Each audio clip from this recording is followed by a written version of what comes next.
Please keep your seat. That'll be all right. We'll go ahead and get started. We picked up a few spectators since this morning's session of divorce hearings. All right, both sides ready to go then?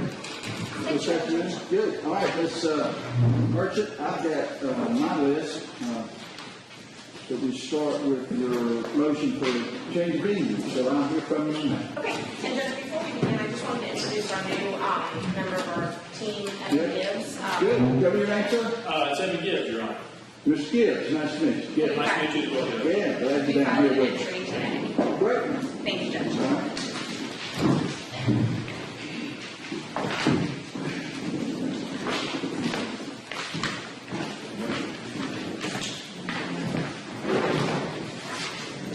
Good afternoon, Judge. John Merchant. On behalf of the defense, I'm going to be handling what I think will be just a brief summary regarding our pending venue motion. Okay. As the court is aware, on November 9th, the defense requested funds to hire a private investigator or to have one appointed by the court, and the court denied that motion on December 7th. The defense renewed its request for funds, this time requesting money be allocated from the state of Georgia on December 11th. And that motion is still pending. So with that, Judge, the defense's position, and I've got a written proffer here that we're filing in open court. And if I may approach, Judge. Oh, sure.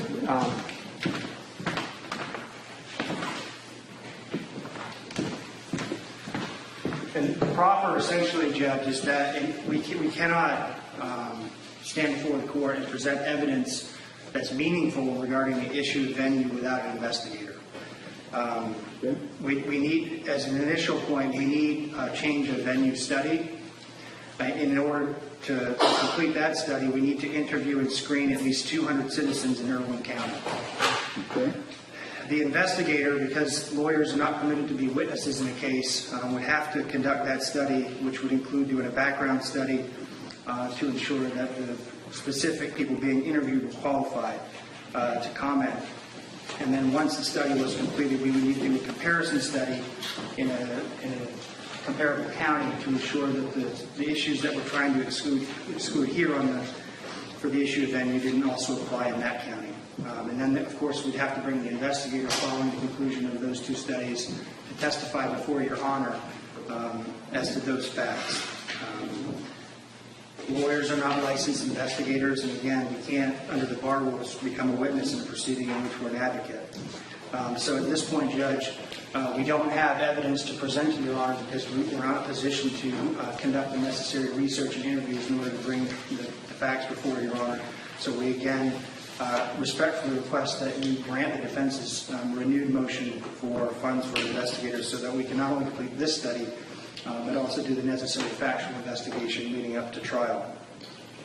That's our position on that. Let me ask you, your motion for funds for investigator that I denied requested that come from the coffers of Irwin County, of course, and I denied that. You later filed a motion, I guess we hadn't had a hearing on yet, for me to order the state to provide that. Do you believe,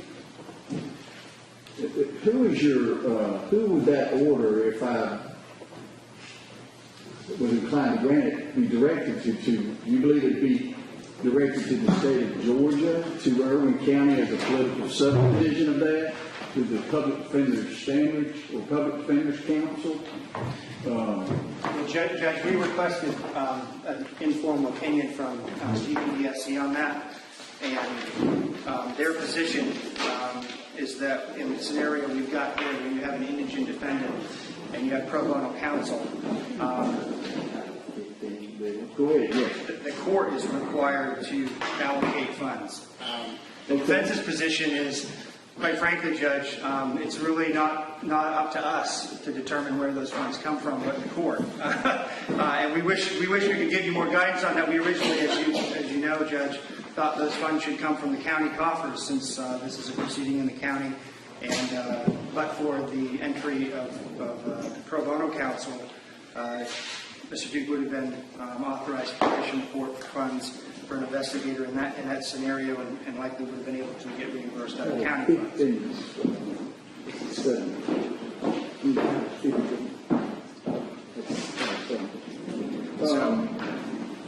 Is that what was provided to me? At some point, I believe, Ms. Merchant, you sent me something from who I understood to be maybe general counsel from the public. Is this what you're Yes. referring to? Yes, it is.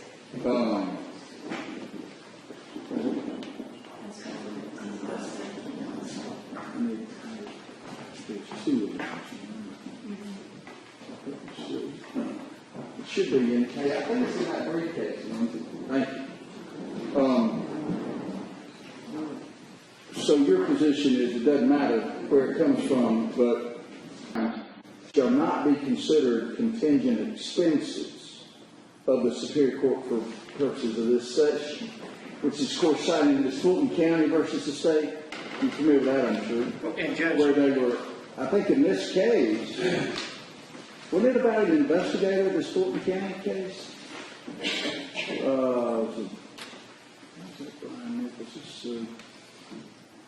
The collateral. Let's see. well, Judge, what I can tell you is the position of Brandon Buller, who's the Chief Legal Officer of the Georgia Public Defender Council. Oh, yeah, their position is we don't have to pay it. Of course that's their position. Well, he says when the accused is not receiving services under the Indigent Defense Act, Right. such as in the case of self-representation, retained counsel, or in this case, pro bono counsel, the cost of essential tools, including investigators or experts, must come from the court, should follow an individualized and typically ex parte assessment of the accused needs and resources. And he cites Brooks 259, Georgia 562, 1989, and Putnell 303. Which is, of course, before the Georgia Indigent Defense Act. And Putnell 303, Georgia 569, which is a 2018 case. But, of course, the Georgia statute says, in providing, any cost incurred in providing defense services, right? That's what you're providing. For persons accused of crime shall not be considered contingent expenses of a superior court.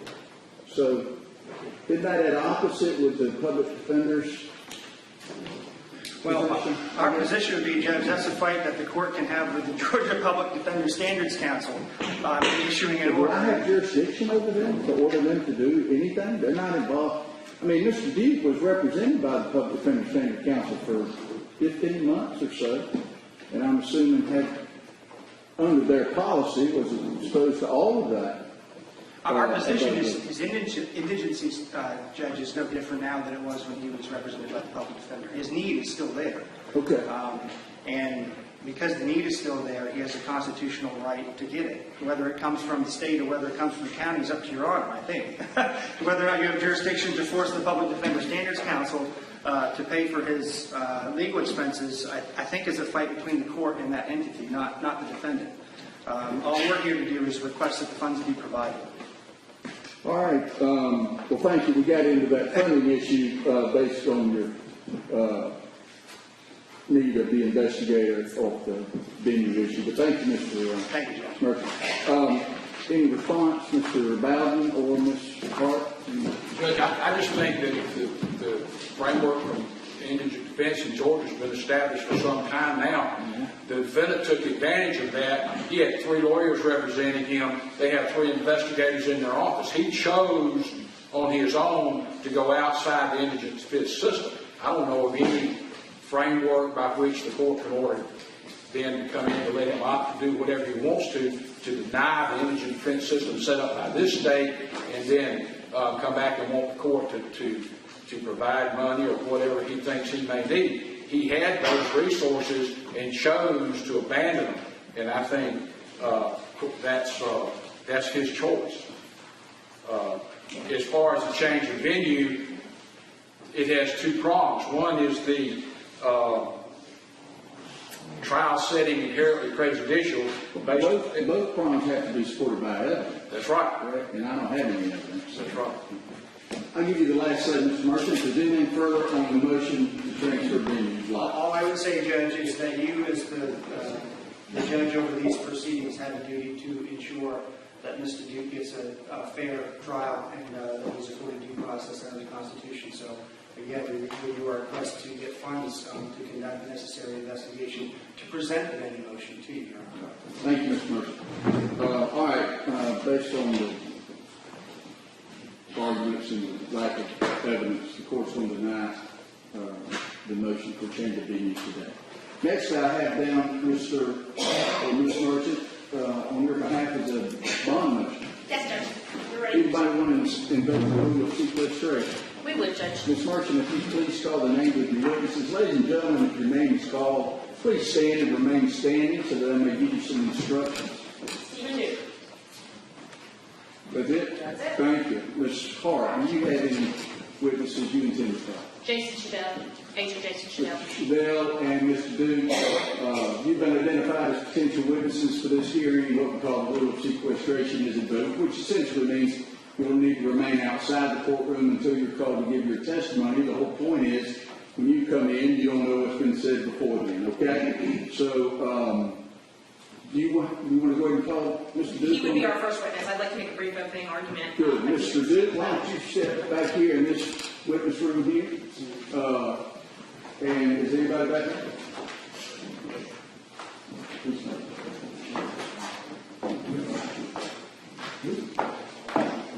Oh, okay. Well, the grand jury room, I guess. If you'll step back to the grand jury room, if y'all help Mr. Duke find your way there. I guess, Mr. Shoudel, you may as well step back to the district attorney's office.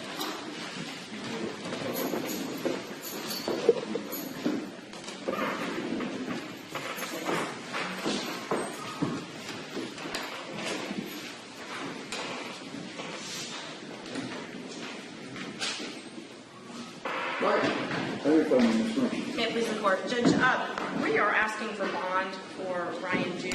He has been incarcerated since February when this indictment was rendered. When he was arrested in this case, he's been incarcerated without any bond. He has not had a bond hearing, has not had a request for bond. You were the first, yes. Yes. Bond, right? This is the first time anyone has sought a bond in this case. And Judge, the statute, OCGA 17-6-1, enunciates what is to be considered when granting a bond. And the statute says that a bond should be granted in Mr. Duke's case if these four criteria are met. The first one is that he poses no significant risk of fleeing the jurisdiction or failing to appear as required. The second is that he poses no significant threat or danger to any person, community, or property. The third is that he poses no significant risk of committing a felony pending trial. And the fourth is that he poses no significant risk of intimidating witnesses or otherwise obstructing the administration of justice. And Judge, I don't believe today that you will hear any evidence contrary to those four grounds. I don't believe that the state will present any evidence that Mr. Duke is a flight risk, that he will not appear as required by this court. I don't believe that you'll hear any evidence that he poses a significant threat or a danger to any person, community, or property. I don't believe you'll hear any evidence that he poses any significant risk, or even risk at all, of committing a felony pending trial. And I don't believe that you'll hear any evidence that he poses a risk of intimidating witnesses or otherwise obstructing the administration of justice. And without the state proving any of those four factors, then he should be granted a bond. And when granting a bond, the court is supposed to consider his means and his ability to actually pay the bond, and make sure that the bond amount that you've set is only enough to ensure his actual appearance at trial, an appearance in court, not any higher than that. It's supposed to just ensure that he comes back to court, not pose a barrier to him being able financially to post this bond. In this case, he has not had a bond. He has no ability to assist in his own defense because he can't work, he cannot participate in the defense outside of the confines of the jail, and so we would just ask that he be granted a bond. Thank you, Ms. Thank you. Okay. Please take first witness. We call Stephen Duke, please. Stephen Duke, please.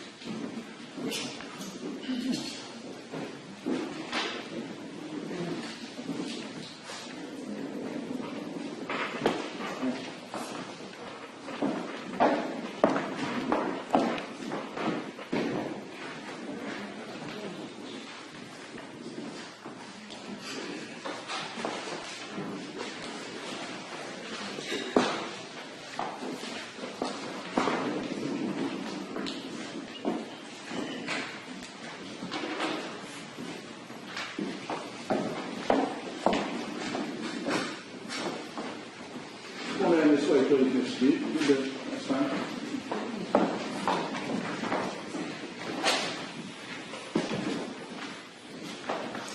All right, good afternoon, sir. Before you're seated, if you'll please give your attention there to Ms. Murphy. She'll swear you in and then direct your testimony. Can you raise your right hand? Do you swear affirm the testimony you're about to give is the truth, the whole truth, and nothing but the truth to help you God? Yes. Okay, thank you. Please be seated, sir. If you will, Mr. Duke, pull that microphone up to you. This is a pretty courtroom. It's hard to hear. Okay. You want a cup of water or anything? No, I'm fine. Thank you.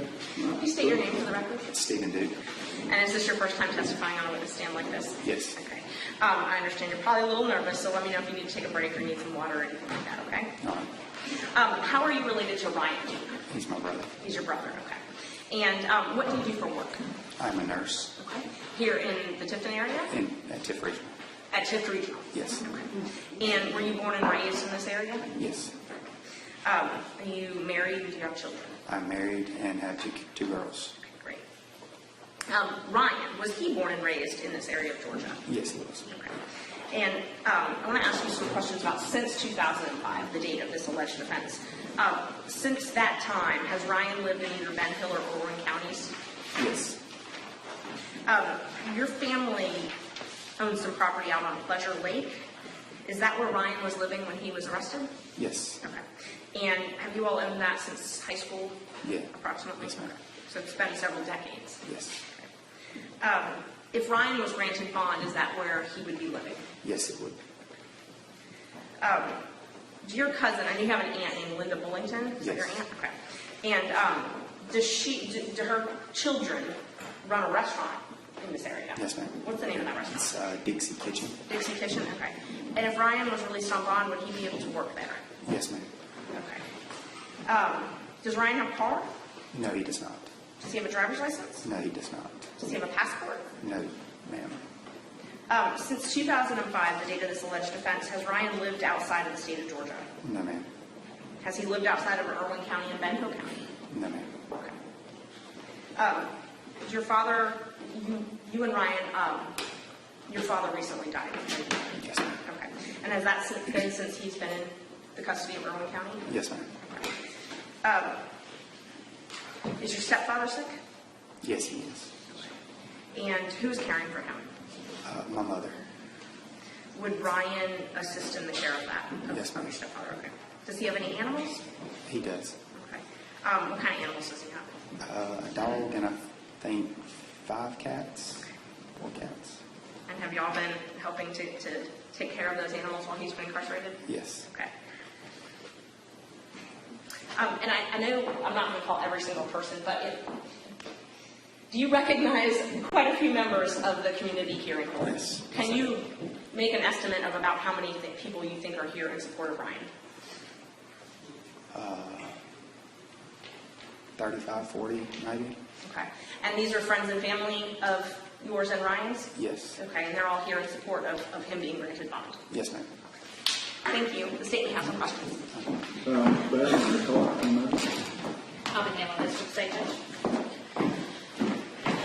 Mr. Duke, you actually live in Tift County, is that correct? I live in Colquitt You County. live in Copley County. Yes. And now, let's go back to, you indicated that your brother can now work at Dixie Kitchen, is that correct? Yes. However, prior to his arrest, he had not worked for a number of years, correct? Correct. Say more than 5 years? Yeah. Okay. And part of that is because he identified himself as a recluse, correct?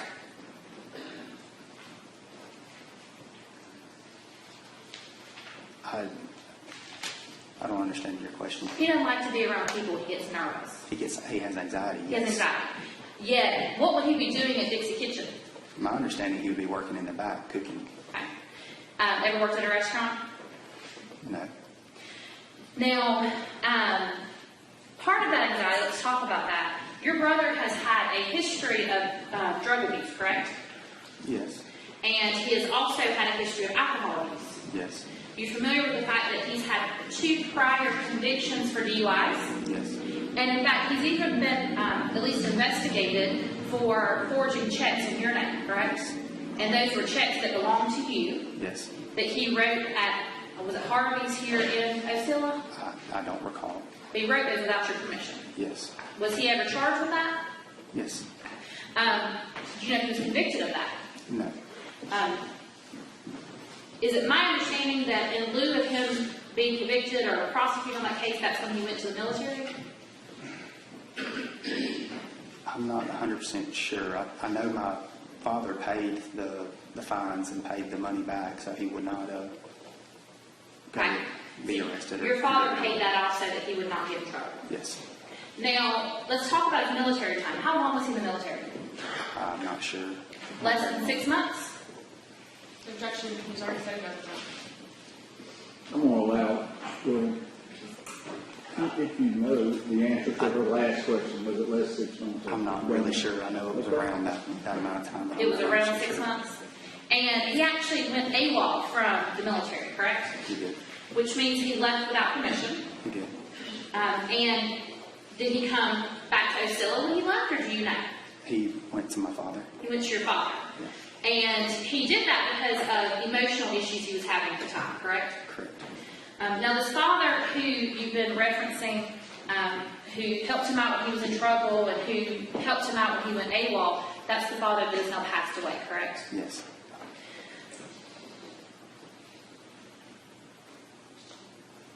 You're familiar with the fact that your brother has been in custody now for going on 2 years, correct? Yes. And this is the first time there's been a request for bond. Yes. And the entire 2 years that he's been in jail, he's been on suicide watch. Yes. Now, part of that is because your brother has previously attempted suicide on a number of occasions. Yes. Do you know how many times? 2, maybe. Now, in 2005, when this occurred, you were actually living with your brother here. Actually, I think it was in Ben Hill County. Is that correct? Yes. So you and Ryan and off and on, Bo Dukes were living in the same home. Correct. And in fact, to your knowledge, you were home the night that the murder occurred. From what I've been told, yes. I don't remember that time frame, but I was told that I was there, yes. And certainly during that time frame, your brother did not tell you about killing Tara Grinstead. Right. He did not tell you about burning the body of Tara Grinstead. No. And the whole time you were living in the house with him and had no knowledge of any of this. Correct. And you were also living there with Bo Dukes as well. He stayed some. I wouldn't say he lived there at the time, but he stayed And he stayed there more often than not. probably. Now, would you ever go out to the pecan orchard to party with Ryan and Bo? No? No. So you weren't present any of the times that they were bragging about having killed Tara Grinstead? No. So you have no knowledge of that? No. May I just one Judge? No further questions, thank you. Can you redirect, Ms. Smith? Yes, Judge.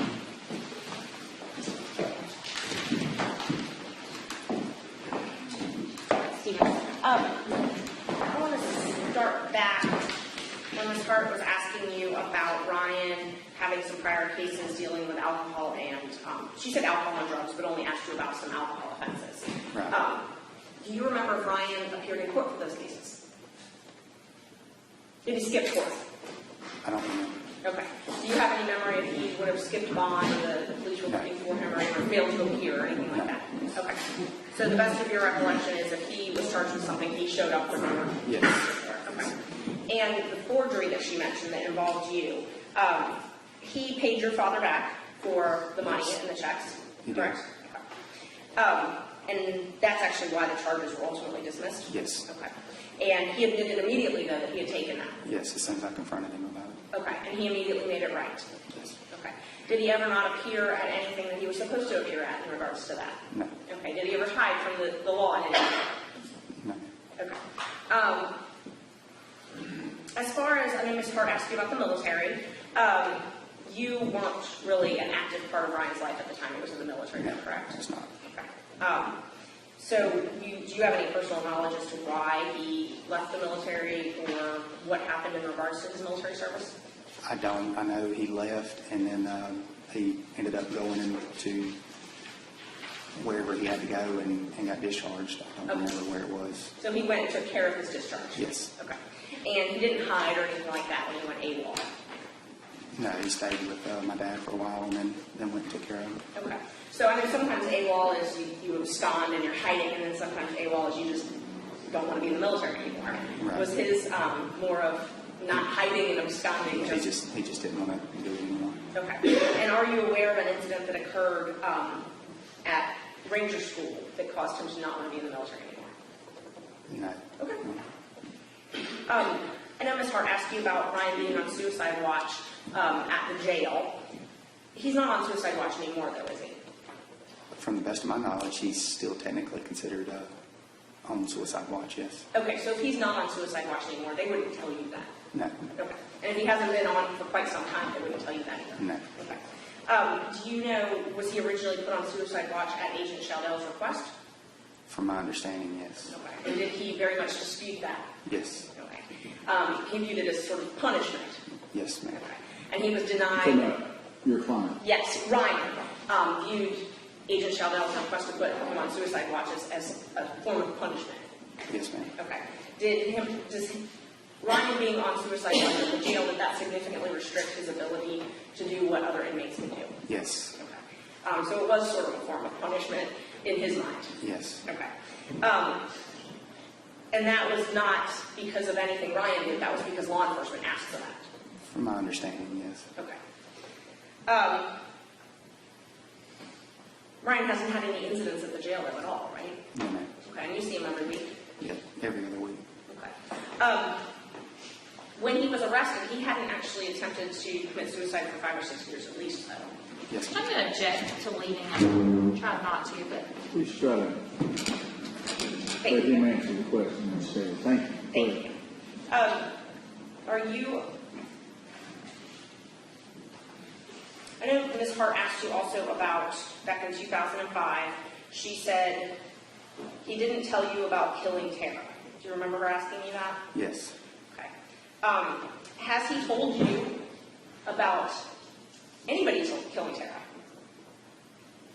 No, he's told me he hasn't, or he didn't. Okay. So he's told you affirmatively that he has not, that he Yes. did not participate in that? Right. Okay. Has he told you that more than once? Yes. Has he told you that he is aware of anybody else doing it? What did he tell you? From my understanding, it's just that he was aware of what happened and that Bug had done it, but other than that, no.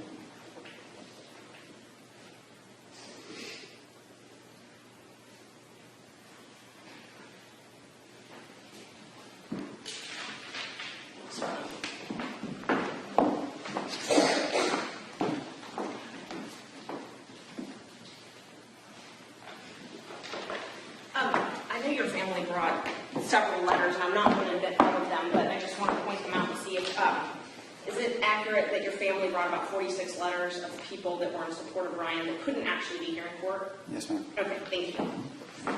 Any further, Ms. Frank? No, thank you. Ms. Hart, any follow-up? I do, yes, sir. Thank you.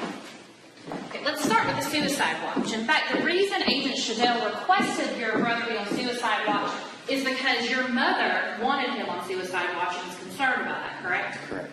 And so, while Ms. Merchant has characterized that as punishment, your family was also concerned about him wanting to kill himself again. We were concerned about his state of mind because we weren't allowed to talk to him. We didn't know what kind of state of mind he was in. Well, now let's be clear. Part of the reason you weren't allowed to talk to him is because he would not allow it, correct? I'm not sure. You don't know that he refused to talk to your mother during the first part of being in jail?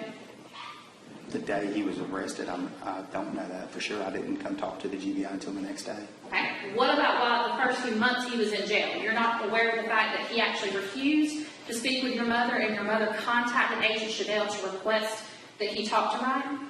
I do remember he didn't want to see him, but I think that was from embarrassment. Okay. And that was, in fact, embarrassment because of the fact that he had been arrested for killing Tara Grinstead. Yes. Now, you mentioned earlier that when your brother forged those checks, when you confronted him, that he admitted to you, correct? Yes. And at the time that he admitted it to you, You in fact believed him that he had committed these crimes. Yes, And you had no reason to doubt the fact that he had committed the crimes that he confessed to you. correct. Is that correct? Yes, Now, you're familiar with the fact that in this case your brother has in fact confessed to killing Tara Grinstead. yes, ma'am.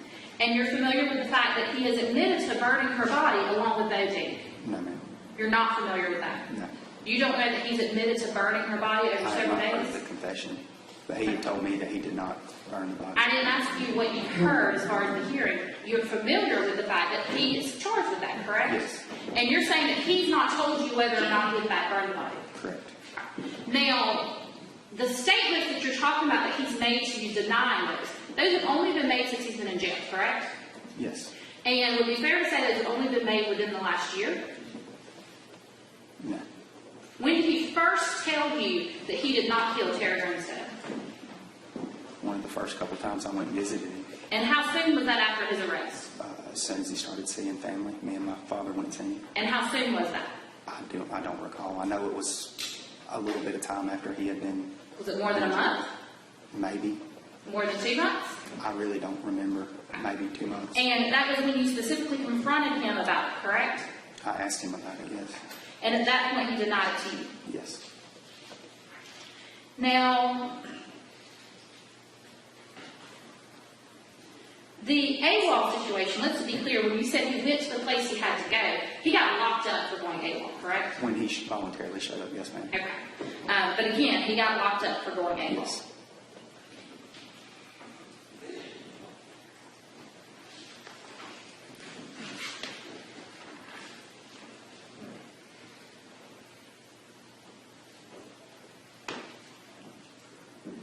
Now, he's told you that he was familiar with the fact that Tara Grinstead had been killed. Yes.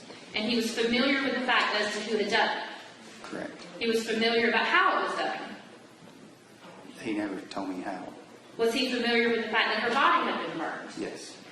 Yet, from 2005, when you were living with him until he's locked up in the Irwin County Jail, he never once mentions to you the fact that he knew you had killed Tara Grinstead. No, ma'am. And he never once mentions to you the fact that he knew that her body had been burned. No, ma'am. And he never once mentioned to you any knowledge of this murder whatsoever. No, ma'am. No further questions. Anything, think of anything else, Mr. Smith? Ms. Hart asked you about the forgery, if Ryan admitted it when you asked him. Yes. And she asked if you believed him. You said you did. Yes. Okay, and then she compared that to him confessing in this case. Do you remember her asking about that? Yes, ma'am. Okay, I want to ask you some questions on that. Okay. When you asked him about this forgery, was he scared of anybody? No. Okay. Was he scared of you? No. Okay. When you asked him about this forgery and he admitted it immediately, was he under the influence of drugs at that time? From my understanding, yes. During the admission? No. Okay. So not when he committed the forgery, Right. but when he actually admitted to you that he did the forgery, was he under the influence of anything? No. Okay. And when you asked him that and he admitted it, was he, had he been suffering from renal failure at that point? I don't think so. Okay. The forgery was back in like 2004, 2005? Yeah. Okay. Yes, ma'am. And he didn't start having kidney problems until many years later. Right. Okay. The renal failure, I mean, he believed he was dying at that point. Yes. Okay. And that was when he gave this alleged confession in this case. Was that about the same time? Judge, I can object to the meeting. Which, Would you like to be heard on that, Judge? Judge, I don't think I'm leading. I mean, I'm not suggesting the answer. Yes or no questions are allowed. It's whether or not I'm suggesting the answer. I suspend the objection to that last question. Thank you. Do you remember approximately when he was suffering from renal failure? no, I don't. Do you remember if it was before or after he was arrested in this case? It was, for which case? This case. The case that he's in custody on now. It was before. It was before, okay. Was he suffering from renal failure when he was questioned by Agent Shoudel in this case? I don't think so. Okay. Had it resolved itself by that point? Yes. Okay. And when I know Ms. Hart asked you about talking with Ryan once he was in custody. and what he told you, did he ever mention anything to you about if he was taking the fall for anybody or why he would falsely confess to this case? Not really, Okay. You never asked him about that? no. No. So you guys never talked about the reasons that he might He tell told me you? that he was scared of Bo, of what Bo would have done if he would have come forward, but other than that, Okay. no. What did he tell you he was scared that Bo would do if he had? He didn't know what Bo was capable of, Okay. And when you say scared, Did you say he didn't know what Bo was capable of? what he capable of. Is that what Yes, you sir. said? Thank you. and did he tell you whether or not that was the reason that he told Agent Shoudel what he told him? No, I'm just guessing because I know my brother, but that's probably, Okay. But he told you that the reason, or he told you that the reason that he didn't, let me rephrase that. So he did talk to you about his fear of Bo. a little, yes, ma'am. Okay. And he talked about covering for him and that might Object to leading. And he talked about covering, yeah. I haven't even finished the question. Start over, will you, please? Thank you. Did Ryan talk to you about covering for Bo?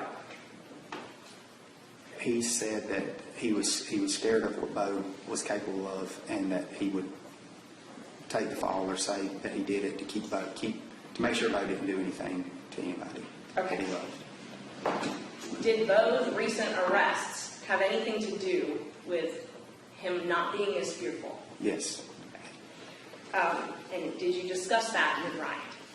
a little. He said he was a lot more relaxed and relieved now that Bo wasn't out there doing whatever he could. When you questioned him about the forgery that Ms. Hart asked you about, Yes. did you use the read technique in questioning him about that? We don't know what the read technique The read is. technique. You've never heard of the read technique? No. Okay. So when you questioned him about the forgery and he admitted it, that Ms. Hart asked you about, Yes. you weren't using any type of interrogation techniques? No, ma'am.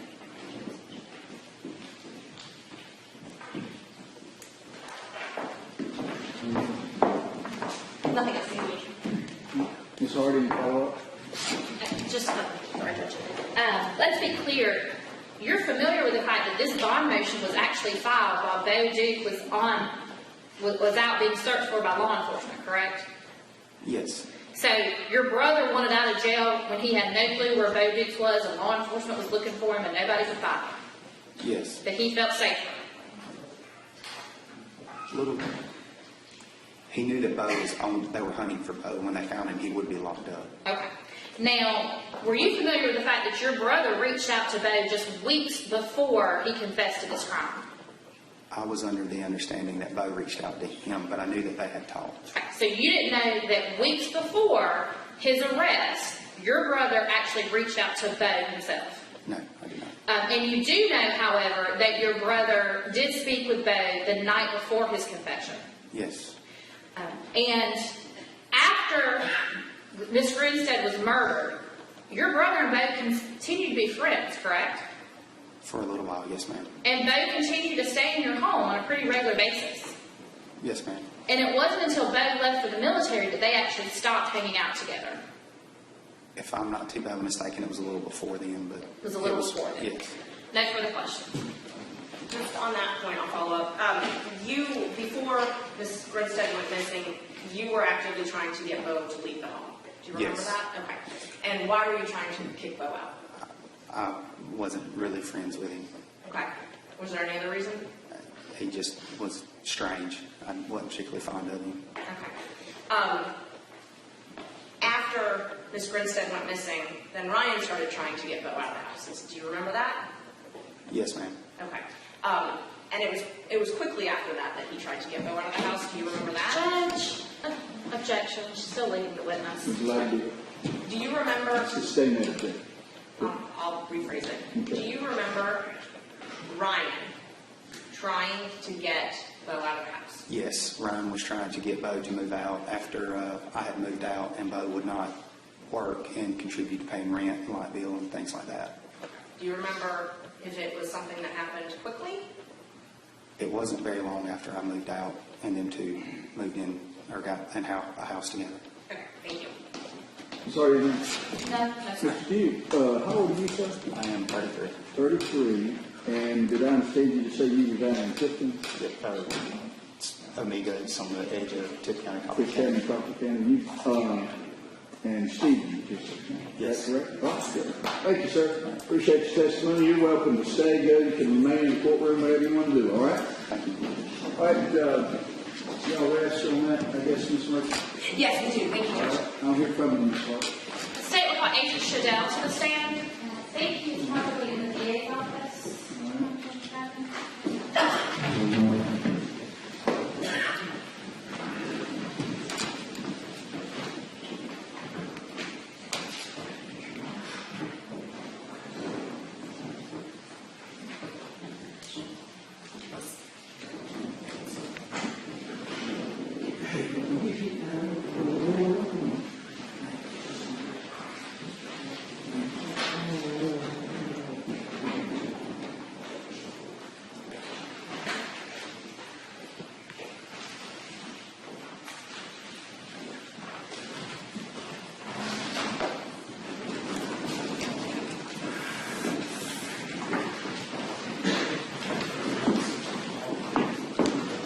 Thank you. All right, good afternoon, sir. Before you're seated, please give me a quick word in Ms. Clark. Raise your right hand, please. Do you swear affirm testimony before this court will be true, whole truth, and nothing but the truth? I do. Can you have a seat for me, please?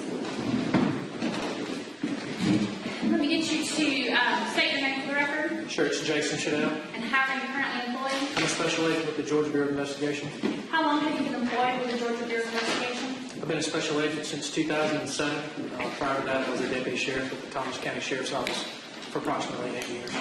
How long then have you been post-certified law enforcement in the state of Georgia? Since December the 20th of 1999. Now, direct your attention to the case we're here on today. In 2017, were you the lead agent on this case? Yes, ma'am. And how long have you been the lead agent on this case? The case was assigned to me in 2009 when the prior case agent, Leah Leitner, left the GBI originally from maternity leave and then eventually just stayed gone. Were you working at the Perry office at GBI in 2005 when Ms. Grinstead went missing? I was not. Do you know how many agents have been assigned to the Grinstead case over the years? 3, counting myself. Now, Could have been officially assigned. understand. Have others worked on it then? Yes. Have actually many investigators and members of the GBI and local law enforcement worked on this case over the years? Yes, ma'am. Now, direct your attention to actually 2016, prior to this defendant being arrested.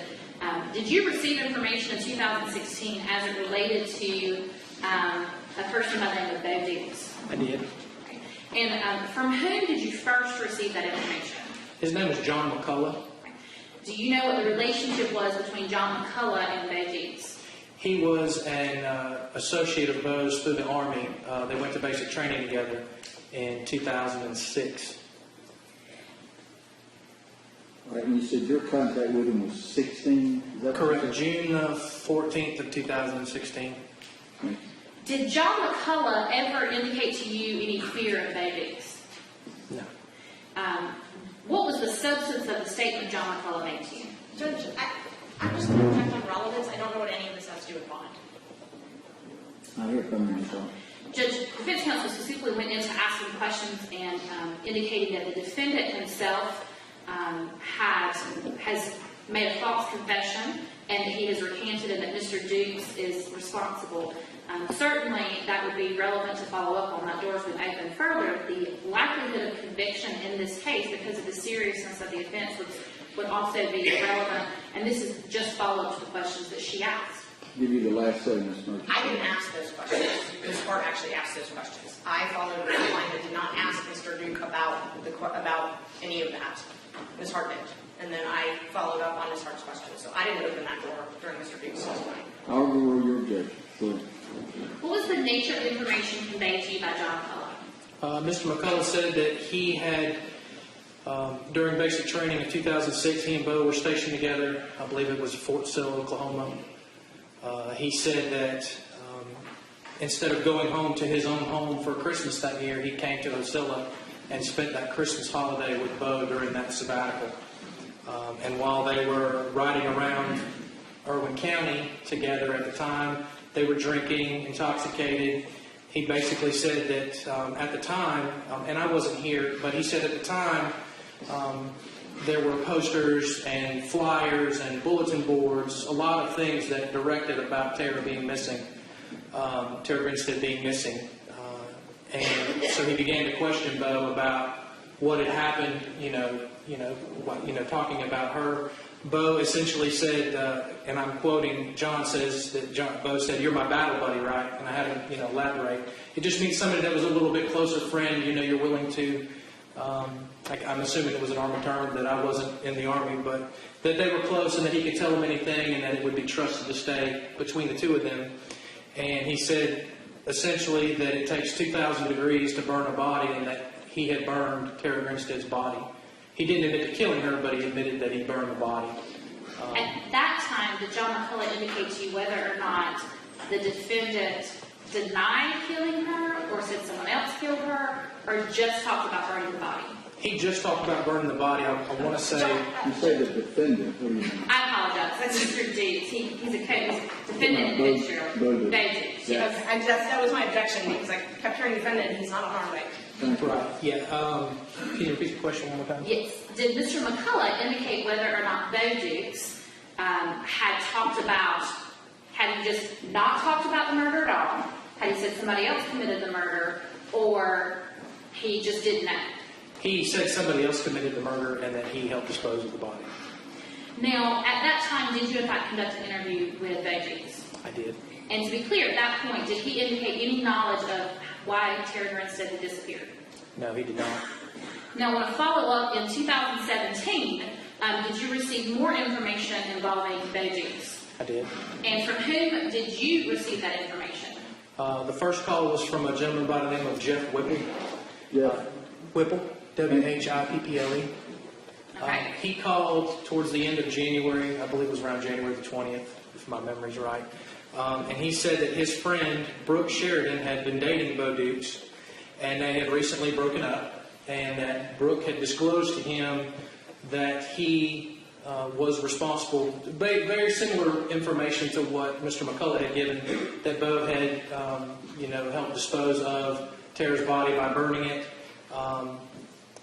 He didn't know Ryan's name. That name didn't come up during that conversation. He mentioned some other names that were very similar sounding, but didn't exactly mention Ryan's name per se.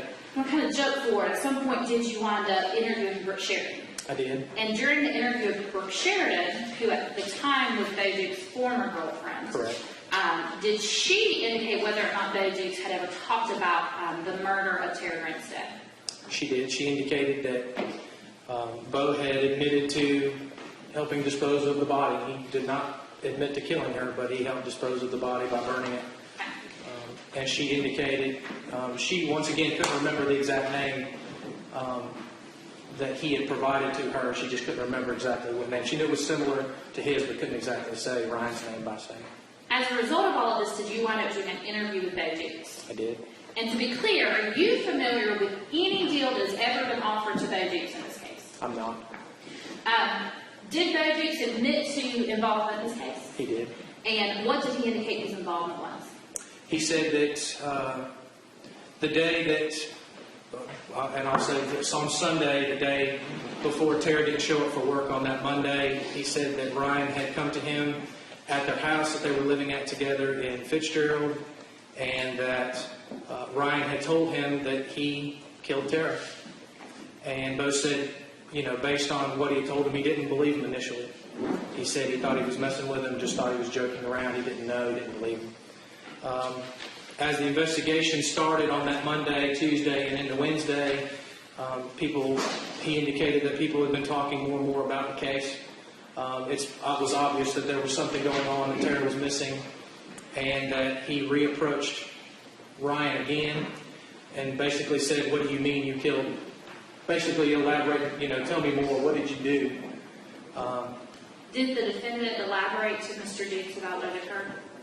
Bo said he did, yes. Okay. And did Mr. Dukes, Bo Dukes, indicate whether or not he then saw the body of Tara Grinstead? He did. They drove They got into Bo's truck, and Ryan directed him to the orchard, directed him to a location in I'd say the eastern part of the orchard. It's the back corner of the orchard. And that Tara's body was lying in a tall, grassy area adjacent to the pecan orchard. Her body was nude. She had what Bo classified as what he thought to be purpling strangulation marks around her neck. He noted that she had a belly button ring, but once again, she was nude. He indicated there were signs of lividity, rigor. There was animal activity, insect activity, ants on her body. So yes, he did see her body. Did he indicate if they did anything with the body, that being he and the defendant in this case, did anything with the body after they saw the body? Yes, Bo indicated that he and Ryan, that Ryan was begging him to help him. He messed up, he was begging him to help him. And that Bo and Ryan loaded Tara's body into the back of Bo's truck, and they drove deeper into there's a pine tree next to the pecan orchard, and they drove down a little dirt lane that led into the pine trees. They took her body into the woods. When you enter into that orchard, there are two barns, one on the left and one on the right, and at the time he indicated that there were large piles of cut pecan wood in those barns, and that they came back and loaded the truck up with large quantities of wood. And over the course of the next 3 days, which had started her body multiple times, to include throwing household trash into the fire to make it look like a party fire. It was out in the woods. Now, to be clear, do you remember if Bo mentioned the trash being thrown on her body? I don't recall from the interview with him that he mentioned that. I would recall that more from Ryan saying that. So this defendant did admit to the fact that they threw trash in her body. Yes. Objection. Did he indicate why they threw trash in her body? To try to make it look like a party fire, something other than just a random fire. Okay.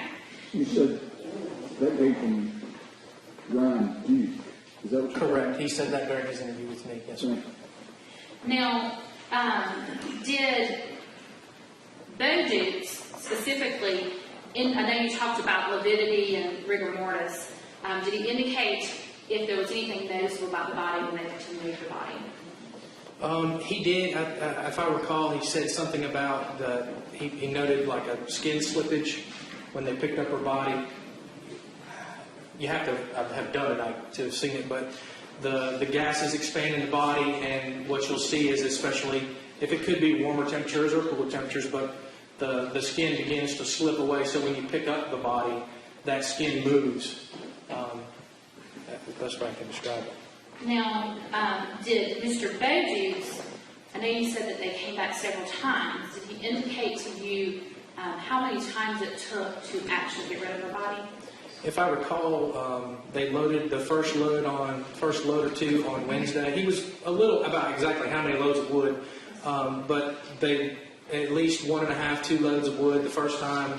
They came back again that Thursday, and it were still coals around the body, and they went back and got more wood and loaded loaded more wood around the body and burned it again. Now, on that Thursday, did Mr.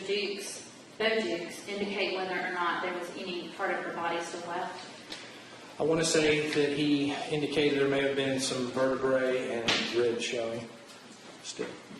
Upon seeing that her vertebrae and ribs were still showing, what did he and this defendant do? They went and got more wood from the same place that they'd got it originally and reburned it again until there was nothing. And then they returned again. If I recall, he would say he returned again at the end and there was nothing but ash left. Now, when you mentioned earlier that Mr. Bo Dukes had talked about seeing marks around the neck. Correct. Did Bo Dukes indicate to you whether or not this defendant ever told him how he murdered her? He did. Okay.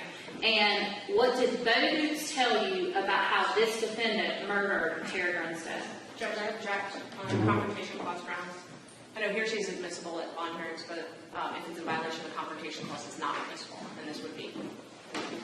Judge, the confrontation clause is a trial, right? It is not eligible as it relates to bond hearings. If the court is aware, hearsay is admissible, and anything the court thinks that could go towards the bond issue is admissible. Any further? Judge, it's confrontation clause issue, and that's different than hearsay. Overrule that again. What did Bo Dukes tell you about how this defendant murdered Tara Grinstead? Bo indicated that Ryan had told him that he had broken into Tara's house, that she was asleep on her bed, and that he jumped on the bed and strangled her. Now, I want to kind of jump forward. Well, let me ask you this first. What day of the week was it when you interviewed Bo Dukes and got this confession? Bo was interviewed Tuesday, I think it was February the 21st of 2017. When was the first time you made contact with Ryan Duke, the defendant in this case? That same afternoon, it was later in the afternoon, 2-ish, 3-ish. Where did you make contact with him? At his residence on Pleasure Lake Lane. Was anyone else present at that time? I took Special Agent Madison Holland with our office, went with me to make contact with Ryan. Was anyone else present at Ryan's home when you got there? Not at the house he was at, but adjacent to his house was his parents' house. And just so the court is clear, can you kind of explain that area as to the difference between where Ryan lived and where his mother lived, how far they are, and those sorts of things? They live right next door to each other. I would say the distance between their homes was the length of the courtroom, separating the two homes. We had made contact with Ryan, knocked on the door. I didn't know who Ryan was prior to this. So when he came to the door, he had, the elongated facial hair, beard. He didn't look like the same facial pictures that I'd seen of him. Introduced myself, introduced Agent Holland, told him that we were there to discuss an old case. We never talked about what case it was, and that we'd like to have an interview with him. Asked him if he wouldn't mind coming to the police department for that interview. He indicated there was some family stuff going on, whether there be some health issues with his mother and stepfather, mother and father, who lived next door. We talked a relatively short time, and then his mother actually came out from next door and walked over and asked what was going on. I told her, we wanted to talk to Ryan about an older case. Once again, still didn't indicate what the case was about or who the case was about. And we'd like to talk to Ryan if she wouldn't mind bringing him down to the police department, because he'd indicated there were some health issues dealing with his taking care of them, etc. And she indicated, yeah, we'll bring him down because he can't drive. We'll bring him down to the police department. I set the time for the next day, which would have been Wednesday at 1 o'clock. Now, tell me again, what was the date on which you first spoke with Ryan Duke? That was Tuesday. The same afternoon that we first talked to Bo, or formally interviewed Bo, that Tuesday morning, I drove down to Osceola with Bo, and or he drove down with his attorney, and we met with Bo in the Orchard area. He actually took us out there, and then after that was concluded, Madison and I went to Ryan's house. On that Tuesday, did you ever mention the name Tara Grinstead to this defendant? No. Did Madison Holland, in your presence, ever mention the name of Tara Grinstead to this defendant? No, and we did that on purpose. Okay. Now, didn't he in fact show up the next Wednesday to be interviewed? He did. Who brought him to, well, answer first, where was that interview conducted? Osceola Police Department. And who brought him there? His mother and stepfather, and I think they had one other person with him, but I can't be for sure. I know his mother and stepfather for sure. When he got there, who all was part of the interview? Myself, Ryan, and Madison Holland. At this point, had you ever again mentioned the name Tara Grinstead to this defendant? No. Tell me how that interview started. We sat down with Ryan. We had a recorder on the table. The table was just like this. I was sitting on this side. Agent Holland was sitting across from me, and Ryan was sitting to my right. The first question I asked him was, do you know why? You never did ask us yesterday why we came out to your house, what case we wanted to talk to you about. Do you know why we want to talk to you? And he acknowledged he knew why we were there, and that it was about Miss Grinstead. To be clear, how did you refer to Tara Grinstead? Miss Grinstead. Did you ask him why you thought it was about Miss Grinstead? I did. That was the very next question I asked him. What was his response? He said, "Man, I was involved." To be clear, in that room that day, who was the first person to use the name Ms. Grinstead? Ryan. Following that, did the defendant make admissions which were consistent with the prior investigation? Yes. And at some point, was he advised of his Miranda rights? He was. Following having been advised of his, well, let me kind of go back. How long have you been having to give folks Miranda rights? Since I've been a police officer. Okay. At the point that Ryan was given his Miranda rights, did you inquire of him whether or not he was under the influence of any drugs? I did. Or alcohol, I should say as well. I did. What was his response? He said that he'd taken a pain pill earlier that morning. Okay. And then based on that, I wanted to ask a few more questions to just, so he understood the voluntariness of what was going on. So I asked him, is it something that he normally takes? Is it a standard pill that he takes? Does he take it every day? Does it affect his judgment, his ability to understand what's going on? He was very adamant that he understood what was going on. He didn't need an attorney, that he was there to cooperate.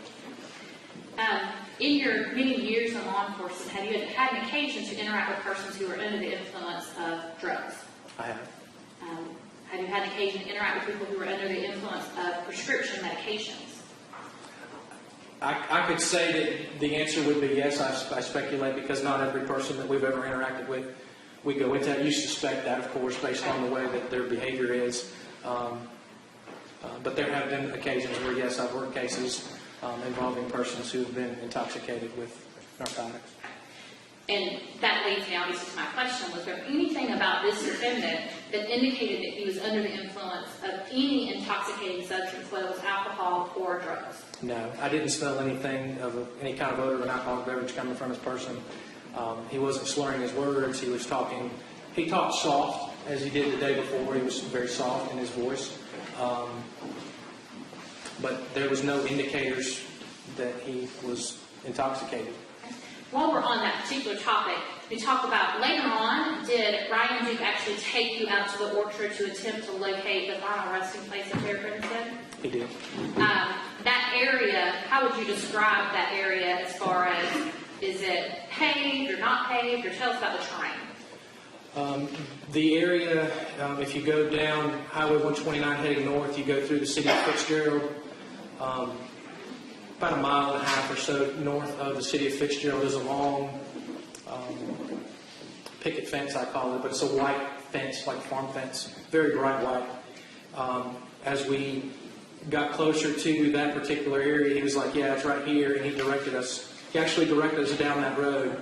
And then as we were pulling down the road, it's now been cut down, the trees have been cut down, but back then there were trees up and you couldn't see the two barns. So as we pulled through, you could see the two barns that had been indicated by Bo and Ryan during their interview that those were where the wood came from. So I indicated, are these the barns where the wood came from, he acknowledged. As you pull in through that area, the pecan orchard opens up, and it's just long rows of pecan trees that are probably 20 to 30 feet apart. So there's long rows with the pecan trees so they can grow and expand. We went to the farthest road possible, and we were told to turn left, and we drove down to that corner, that eastern corner that I described earlier, the same exact location that Bo directed us to. And as we got closer to that area, Ryan actually pointed out the area where Tara's body was originally dumped by him, by his own admission, where her body had originally been dumped. And what I thought was significant about that was it's the same exact area, general area, that Bo pointed out when we had taken him out there. We drove down that little dirt lane into the pine trees, and there's two lanes that are cut to the left, like roads. And so we stopped around the first road, general area where Bo had indicated when he was taken out there, and Ryan got out of the car. He walked around, tried to locate, that area. Was he in handcuffs at the time he was walking around? Correct, in the front. Did he ever seem to have any problems navigating the terrain? No, not that I saw. Stumbling? No. Did you notice anything at that point to show that he was in any way under the influence of any intoxicating substance? Not to my belief, he did. I want to go back to the interview itself. After having made these admissions that he was involved, did the defendant, Ryan Duke, specifically indicate who had killed Terry Grinstead? He admitted that he was the person responsible. Did he indicate to you whether or not anyone else was present at the time that he murdered Terry Grinstead? He said he was by himself. I asked him numerous times during the interview if there was somebody else there, that he needed to tell me about it. Each time he indicated he was by himself the entire time. Nobody helped him. He, once again, multiple times said he was by himself. Nobody else was with him. Now, did the defendant indicate to you why he was in Terry Grinstead's home in the first place that evening, or early morning hours? He did. He said during his interview that at the time he was involved in drugs and alcohol pretty heavily, and that it influenced a lot of his decision making, and that he had gone to her house to steal money to pay for his habit. Did he indicate to you whether or not he had ever broken into anyone else's home for that same reason? He said during the interview that he had, he was casing homes, but he didn't indicate any other person's home he broke into. And did you ask him how he got into, or did he tell you how he got into her home? He told me. And what did he tell you about how he got into her home? He said he used a credit card to pick the lock on her door and went into the house. Now, Or a card of some kind, credit card. Did the defendant, this defendant, indicate to you how he murdered Terry Grinstead? He did. What did he tell you about that? He said as he was going through her purse, trying to find money, that somehow Tara surprised him, said something to him, and that he turned, and out of reaction, he punched her and hit her. That's what he said. Did he indicate what he did after he hit her? He said he became scared about what he had done and immediately basically ran out of the house and went back to his own home.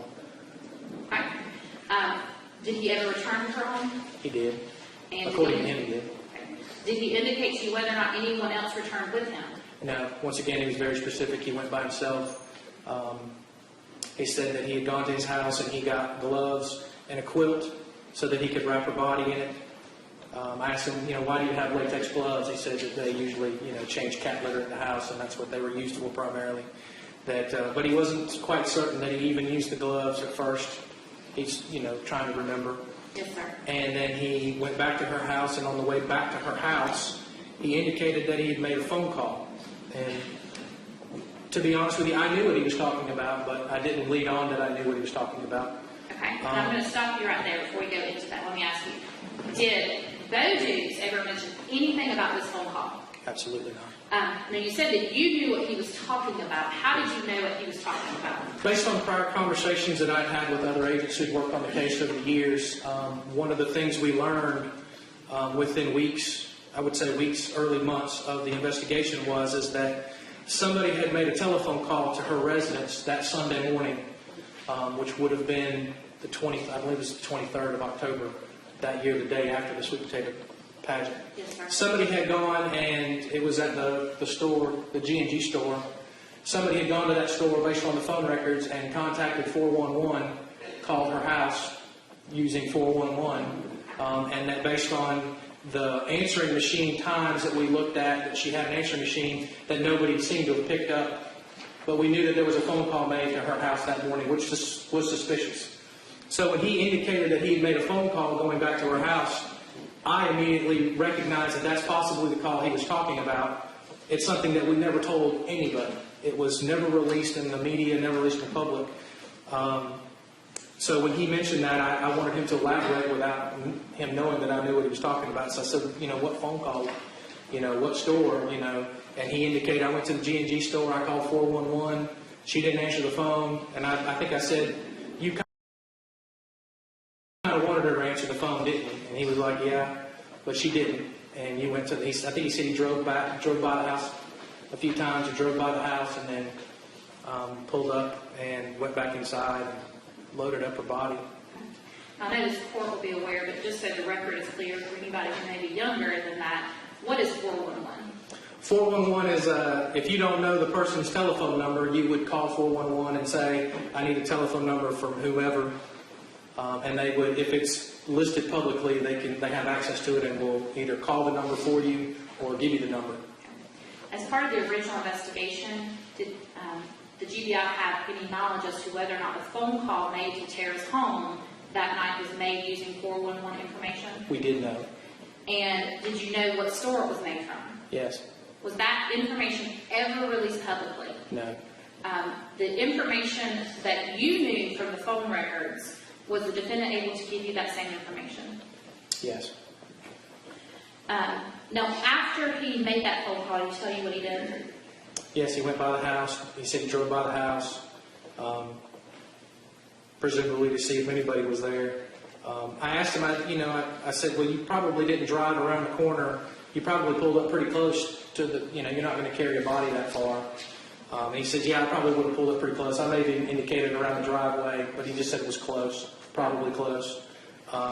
He indicated that he had gone inside of the house. And once again, he couldn't remember if he even used the gloves or not. He said a couple times, he said, maybe I did, maybe I didn't. He wasn't 100% certain whether he used the gloves or not. He said that he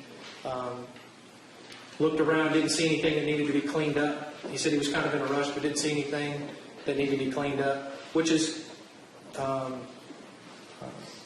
coincidental with, similar to what we knew from the crime scene originally was there didn't appear to be any cleanup at her residence. Yes, sir. He said he loaded up her body, and I was trying to get him to elaborate a little further as to how he carried her body out. And I said, well, did you put her over your shoulder? What was going on? And what I thought was interesting about what he did at that point was he immediately involuntarily reacted and put his arms up, as in this carry, like this is how he carried her out. And he immediately had an emotional response to that. He started crying and upset, and which even to me indicated he's reliving this moment right now, the feelings that he had, what was going on. Did this defendant, Ryan Duke, tell you how he disposed of the body of Tara Grinstead? Yes. Okay. What did he tell you about how he disposed of her body? Very similar to the story that Bo gave. He went out, he talked about taking Bo back out there to the orchard that Wednesday after Bo questioned him about what had happened, and that he took her out there to where the body was, and that they loaded the body up. They drove her body out into the pine trees, and that they burned her. The word he used was cremated. He said they cremated her body over the next 2 or 3 days, and once again, he's the one that indicated that after the first burn that they brought household trash out there to make it look like a party fire. Now, Agent Shoudel, have you ever had an occasion to smell burning human flesh? I have, unfortunately. Can you describe that for us? Objection. I just don't really see how it's relevant. I'm sorry, your objections. Relevance. I'll hear from you. Just one of the questions this court has to decide is whether or not this man is at risk to commit future felonies. The heinousness in which her body was disposed of is certainly relevant to this court to make that determination. Well, I'm assuming what you're telling me is there's some connection between the smell of burning flesh and this defendant, is that? Yes, sir. I'm asking, yes, sir. I'll overrule that objection. Can you describe for us the smell of burning human flesh? It's a very difficult smell. It's, I would say, a putrid smell that you can never, ever, ever forget. Just a burning flesh. It's just burn a piece of meat on a grill so bad that and it's not even close.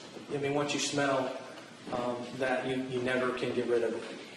And how many times did this defendant indicate that he went back and burned her body? At least twice. So, to be clear, when I say he went back, at least twice, how many times would he have been there when she was burning? I couldn't tell you. He didn't say the duration on how long they stayed while they were burning. They started burning her body on that Wednesday. They had to go back to the house and get the trash. and come back out there, and they had to load more wood, and they had to pile the wood on there. I would say several hours, I would think, probably for the whole process, at least while they were there, if not longer.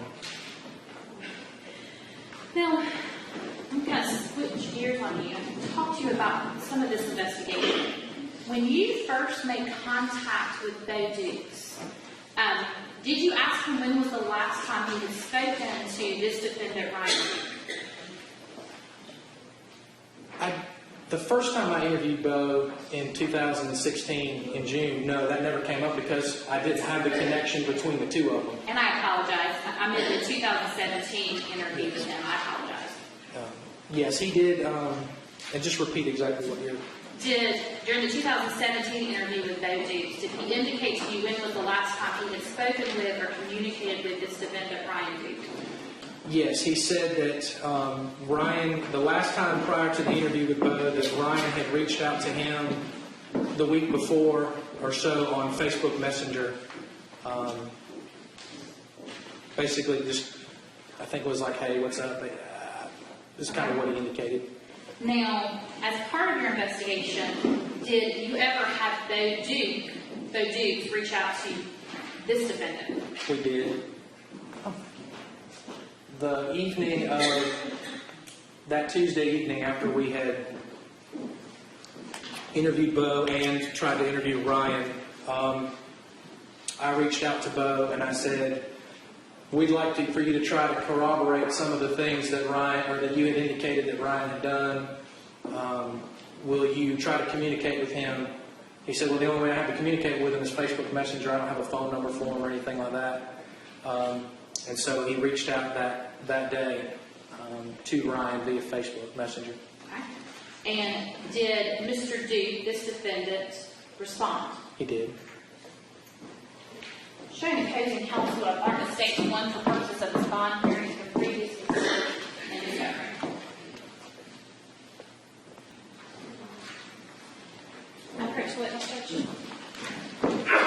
Agent Shoudel, I'm going to show you what's been previously marked as State's Exhibit 1. I ask you to take a look through that and tell me if you recognize that.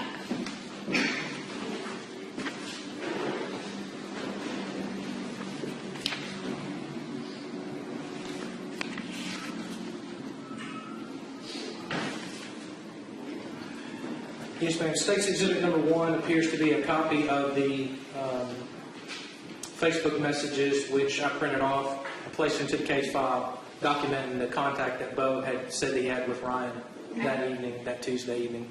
So a true and accurate copy of the Facebook messages that Bo Duke supplied you in this investigation. Correct. Now, this time I have 200 evidence State's Exhibit 1. I hear from you, Ms. Judge, I reject. He can't authenticate that. He wasn't a party to the conversation. Would you like to be heard? Just he's authenticated as what is contained within his case file based on what Bo Dukes told him. Again, hearsay is admissible. Judge, it's still not authenticated. So they can say it's authenticated. I say it's not authenticated. I don't believe it's authenticated. He was not a party to that. He received it from some third party. I will rule your objection. I will make State's Exhibit 1 over objection. Now, in those messages, and obviously the court can read them, but does Bo Dukes continue on with a conversation with this defendant? He does. At any point, did this defendant indicate any fear of Bo Dukes? Doesn't appear in the messaging to me. In those messages, does he acknowledge the fact that he had reached out to Bo prior to that? Correct, he did. In those messages, does Bo ever ask any questions about the murder? However vague.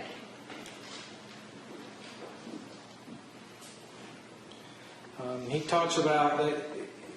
He talks about that trying to get together with him and talk before he classifies. Ryan classifies it, or it's something classified about it like a doctor appointment, but just an appointment of some sort. He's telling him to kind of stall the talk.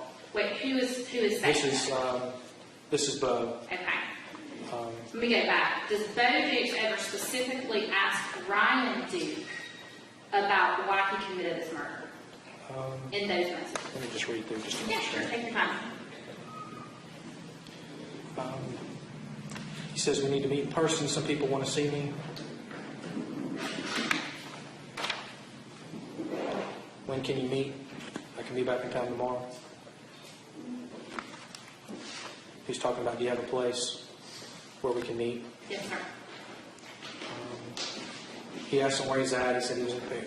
Ryan asked Bo, where are you at? He said Perry.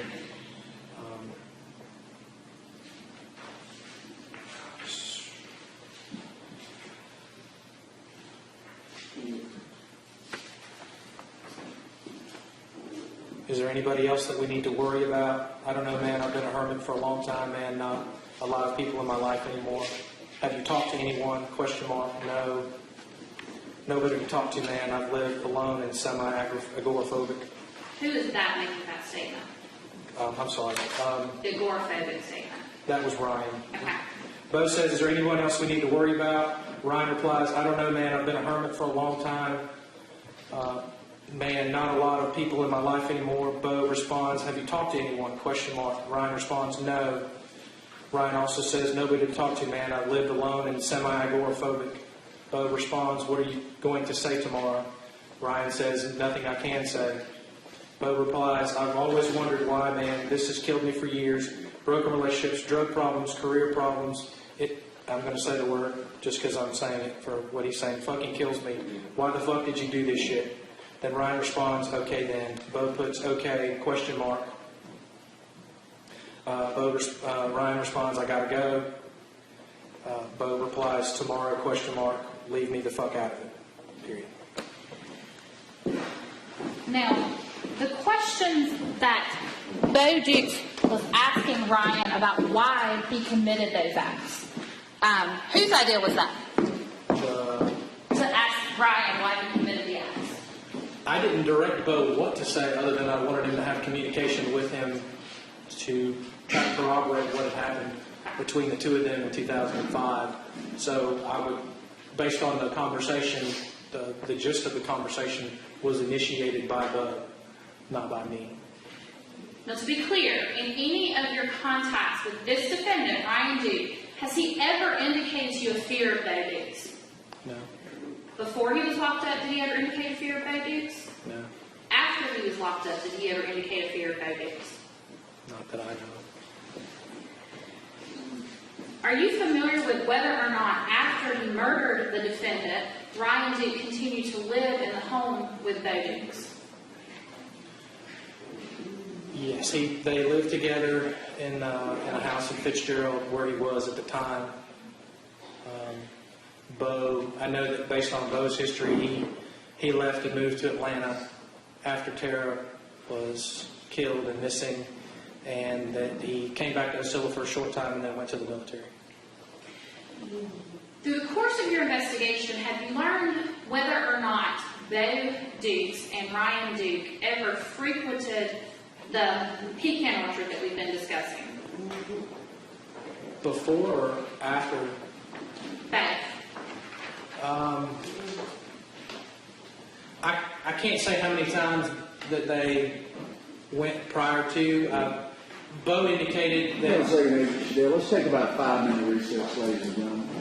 You know, Mike, she needs some assistance. Please help her. Thank y'all. Be in recess about 5 minutes.